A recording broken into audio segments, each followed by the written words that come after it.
Let's now shift our attention to the other big story that we are tracking on WION at this hour. And this, of course, is coming from Pakistan, where in a major development, the former Pakistani Prime Minister Imran Khan has been booked under the Anti-Terrorism Act. An FIR, interestingly, has now been filed against the PTI leader for threatening a judge and also two top officials while addressing a rally in Islamabad on Saturday. Now, a huge build-up of Imran Khan supporters has been reported just outside of his house, where hundreds of people have in fact turned up to show their support to their leader. And this comes after reports indicated that the former Pakistani Prime Minister may in fact face arrest charges for the comments that he's made.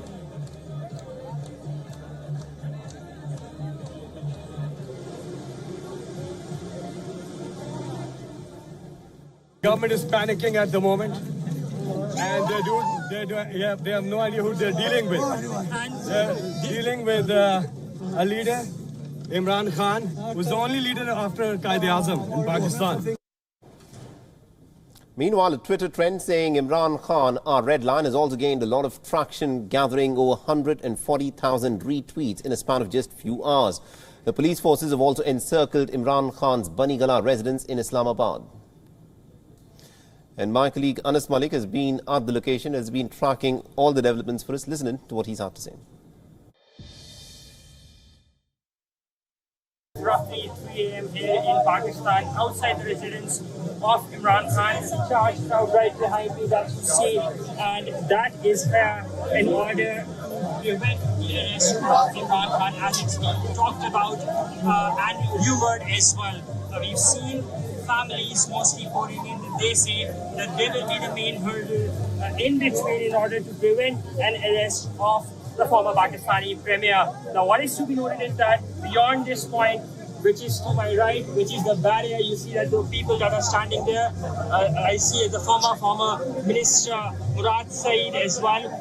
He's there, and beyond this, nobody unauthorized is not allowed to go beyond. So we're seeing some deployment of police and FC and Rangers personnel as well.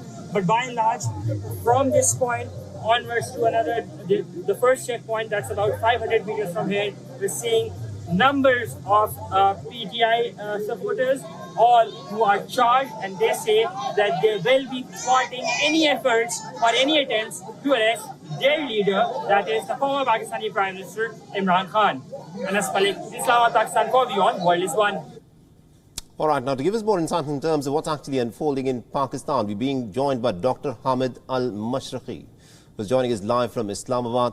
Now, Dr. Hamid, let me begin by asking you with the charges that have now been leveled against Imran Khan. He made the comments that he did while he was making a speech where he's threatened the police officials and also a judge. And that has made the Shehbaz Sharif government actually slap charges of anti-terrorism against the former Prime Minister of Imran Khan. This is a clear escalation between the tug-of-war that is going on between Imran Khan and the Shehbaz Sharif government. Yes, definitely, Mohammed. That is the case that since Imran Khan have made these comments about the senior police officials and one of the judges in Islamabad.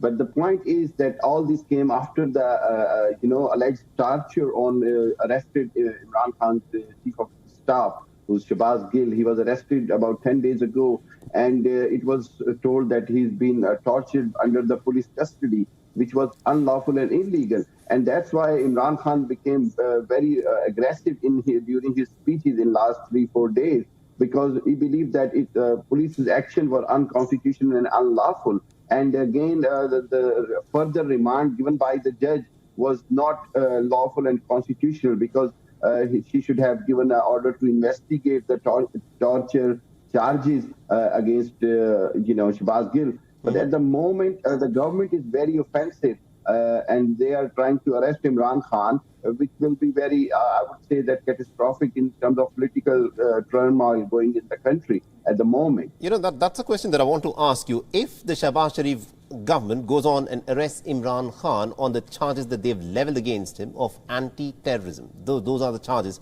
that have been put on the former Pakistani Prime Minister.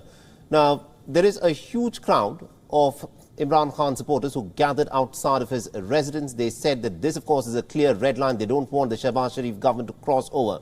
The question that I want to ask you is, will Shehbaz Sharif's government want to risk arresting Imran Khan on these charges and then give him more public support because of it? I'll tell you, Mohammed, it would not be wise from the government to arrest Imran Khan, because it will not do anything better for the government at the moment. Because it's not about the people came out of his house in Banigala in Islamabad. People came out in the streets early in the morning and 2 o'clock in Lahore, Karachi, Faisalabad, Multan, in Quetta, everywhere. So people are going to react very furiously against this possible arrest. And on the other hand, Imran Khan have gone to the court for his pre-arrest bail as well, because he is saying that not only he will face the matter in publicly, rather he will face everything in the courts as well.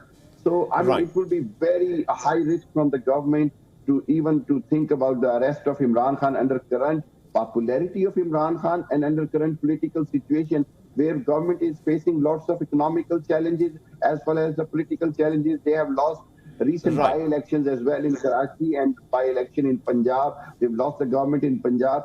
So in terms of stability in government is not very good at the moment for Prime Minister Shehbaz Sharif. So he has to think a lot before arresting Imran Khan. Absolutely. Now, Dr. Hamid, another question that I want to ask you is, the order that's been passed also says that Imran Khan's speeches that he's been giving to the thousands of people who in fact gathered to listen to him, they will not be broadcast live on television anymore. And what will be broadcast is what is edited and vetted by the government. How is Pakistan's Tehreek-e-Insaf party looking at it, and what is the mood generally like within Pakistan when people get to know that the government wants to edit out and only play that part of the speech which the government approves?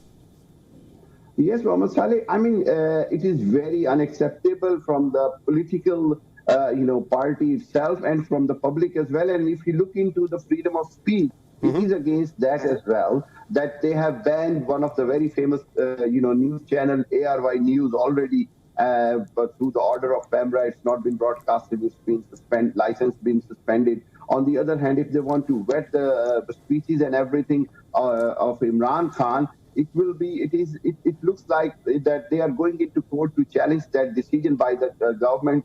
And I think it will be turned down by the court as well, because it will be very much against of the freedom of speech. And it is not going to benefit the government again. It will give more popularity to Imran Khan. And I was saying that rather, if his speech will not be live, the people of that city, whichever city he is going to address, the people will come more and more in numbers to show their solidarity with Imran Khan. So I think the government is not playing it right.